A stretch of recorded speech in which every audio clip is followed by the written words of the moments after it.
Eletroneuromiografia, ENMG, é um exame neurofisiológico, utilizado no diagnóstico e prognóstico de lesões no sistema nervoso periférico, SNP.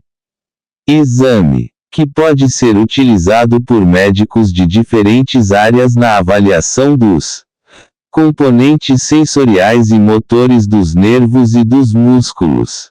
O ENMG é o uso combinado de eletromiografia e eletroneurografia.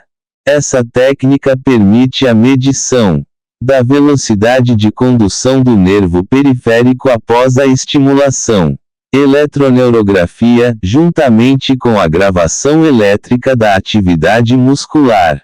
Eletromiografia. O uso combinado revela-se clinicamente relevante, permitindo que tanto a fonte quanto a localização de uma doença neuromuscular específica sejam conhecidas para diagnósticos mais precisos.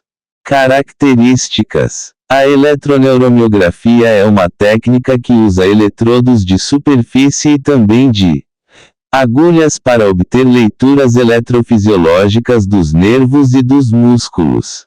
Os principais objetivos são analisar velocidade de condução elétrica e o estado das unidades motoras. A atividade do nervo é geralmente registrada estimulando o nervo em um local e registrando em outro ponto com uma distância mínima entre os dois. A latência é uma medida da velocidade de condução ao longo do nervo, analisada a partir do tempo necessário para o potencial de percorrer a distância entre os dois pontos, o do estímulo e o de captação da atividade nervosa. A amplitude do potencial, a linha de base medida para o pico, ou de pico a pico, é uma medida do número de fibras que conduzem a resposta.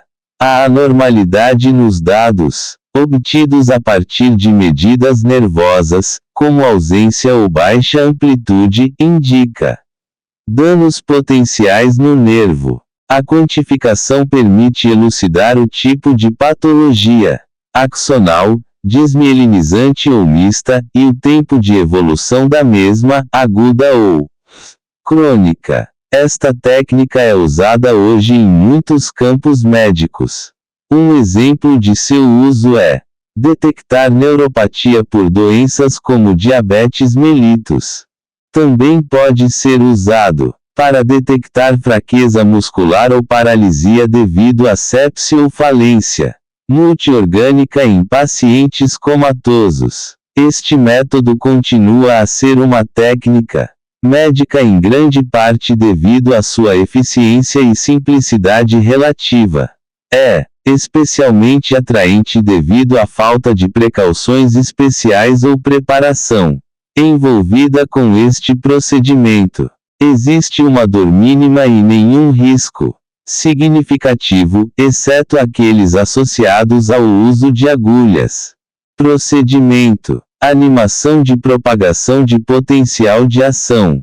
Durante o estudo da condução nervosa, breves choques elétricos são aplicados em locais específicos no membro superior ou inferior para determinar como os nervos estão conduzindo a corrente elétrica e, consequentemente, em que condições eles se apresentam. O choque elétrico é tolerável e seguro, e a resposta é obtida através de eletrodos colados sobre a pele.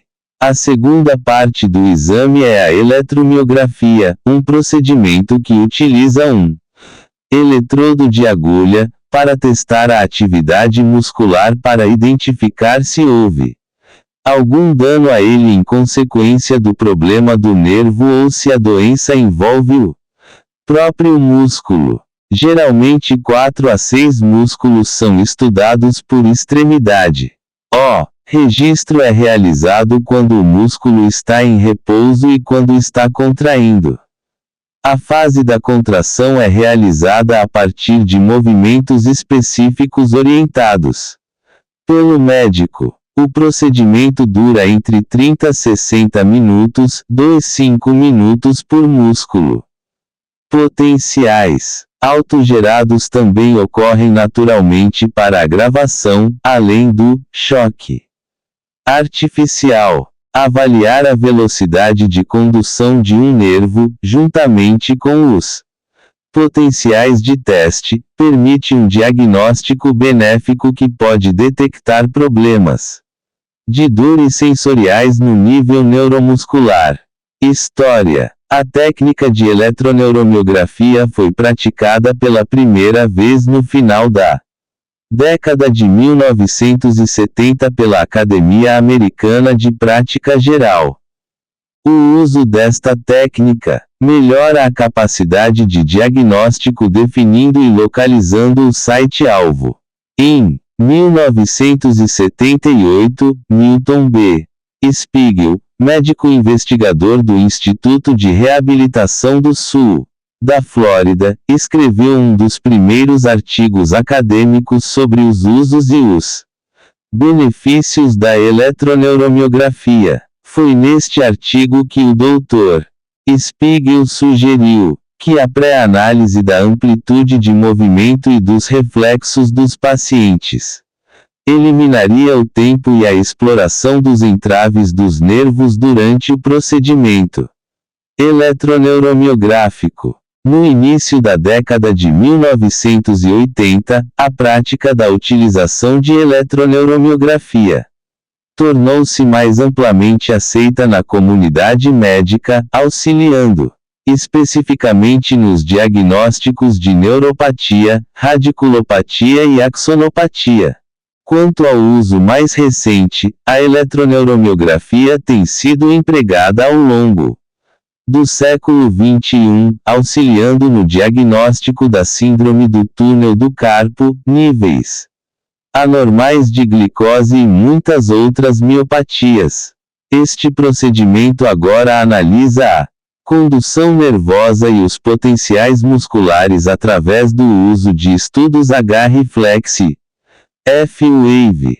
Combinado com um pré-exame, a eletroneuromiografia é utilizada para detectar anormalidades neuromusculares. Aplicação moderna. Esta é uma tabela de dados de amostra que mostra os dados obtidos da aparência de eletroneuromiografia. Os achados são medidos na forma de amplitude, MV, latência, MS, e velocidade, MS, do nervo radial lesionado, antes e após a cirurgia. A eletroneuromiografia tem uma variedade de aplicações modernas. O alto nível de sensibilidade que a eletroneuromiografia emprega torna ideal para detectar danos nos nervos periféricos, bem como uma variedade de miopatias em seus estágios iniciais. Esta técnica de obtenção de dados eletrofisiológicos tem sido capaz de aumentar as capacidades de diagnóstico quando se observam distúrbios de neuropatia periférica como radiculopatia e axonopatia, além de miopatias, como distrofia muscular, miotônia e miastenia grave. A eletroneuromiografia foi a principal técnica utilizada em um estudo para detectar a polineuropatia diabética, uma condição grave que é de natureza progressiva. A eletroneuromiografia também pode ser usada para medir a recuperação do paciente a partir de procedimentos cirúrgicos, como o reparo do nervo. Um estudo realizado em pacientes com lesões do nervo proximal usou o procedimento para indicar o grau de lesão nervosa pré- e pós-operatória. Neste estudo particular, a eletroneuromiografia foi o método preferido de medição da recuperação, escolhido em imagens de ressonância magnética, MRI, e tomografia computadorizada, TC.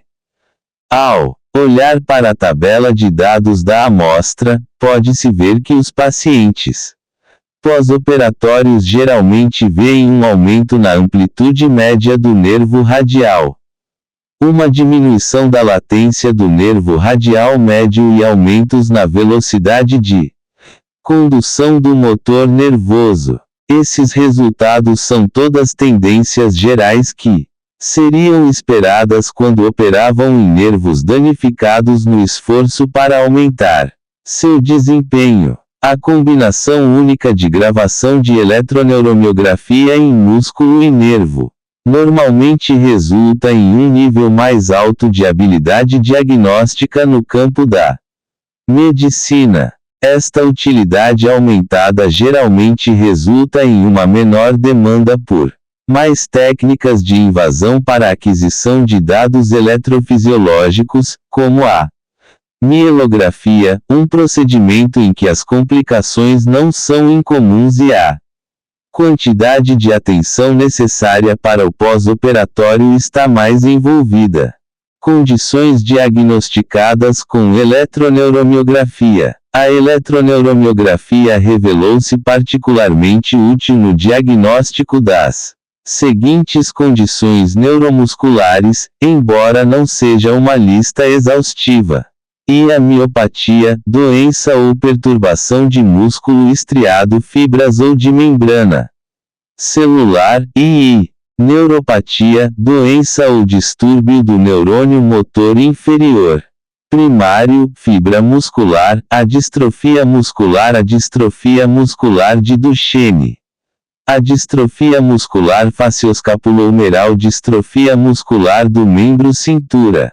Mielopatia, lesão envolvendo neurônio motor no corno anterior da medula espinhal, atrofia muscular espinhal, atrofia muscular progressiva, poliomielite, esclerose lateral amiotrófica, doença de Charcot-Marie-Tooth, hiperirritabilidade da membrana celular, atribuída à hiperatividade das células do fuso, distrofia miotônica, miotônia congênita, paramiotônia congênita, radiculopatia, lesão envolvendo a raiz do nervo, hérnia de disco espinhal, estenose espinhal, a síndrome de Guillain-Barré, miastenia grave, síndrome miastênica de Lambert-Eaton, hipokaliemia, doença de Arme, azenamento de glicogênio tipo 5, síndrome de Cushing, axonopatia, doença ou dano ao axônio ou nervo periférico, síndrome do túnel carpal, neuropatia radial, meralgia parestésica, hipotiroidismo. Resultados esperados do teste. A agulha normalmente está ligada a um dispositivo de gravação conhecido como um eletromiógrafo. Os resultados mostram a aparência do potencial de ação de unidade motora, as alterações do potenciais de unidade motora e do seu padrão de recrutamento, bem como a presença de potenciais anormais, podem ser usados para diagnosticar muitas doenças. Se a atividade muscular em repouso for anormal, isso pode indicar lesão nervosa, radiculopatia ou degeneração do nervo motor. A amplitude ou a duração dos potenciais também podem ser usadas para coletar informações. Uma diminuição de amplitude ou duração dos potenciais pode indicar danos nos nervos devido a doenças neuromusculares, ao passo que um aumento nestes parâmetros demonstra reinervação ou reparo por novas conexões nervosas aos músculos.